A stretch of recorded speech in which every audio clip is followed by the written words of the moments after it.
On this large vegetable farm, in the fertile Midlands of South Africa's KwaZulu-Natal province, Zanele Sithole and her community are barely managing to scrape a living.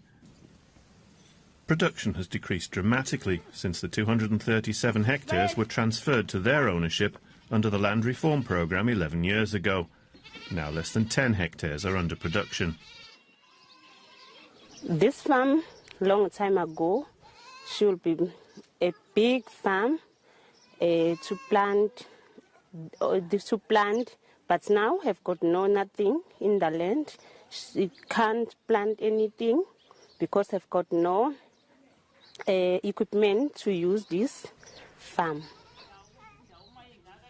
In an attempt to address historical injustices, the South African government has spent more than €4 billion on land reform since the end of apartheid. An estimated 10% of agricultural land previously in white hands has been transferred to new black owners.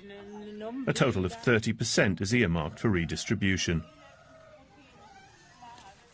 Beatrice Oppong and John Flanagan are part of a research team that evaluated the impact of land reform for the Finance Ministry, collecting data from dozens of land reform farms and almost 600 households.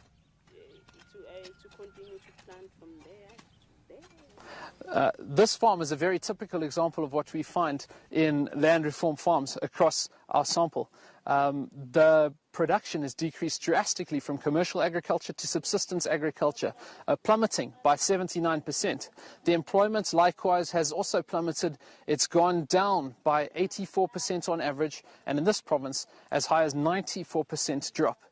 What we find is that families across the board are also struggling to feed themselves.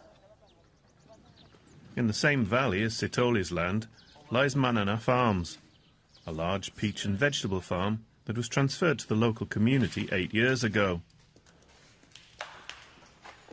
More than €1 million was spent making this farm viable. But after the commercial partner pulled out,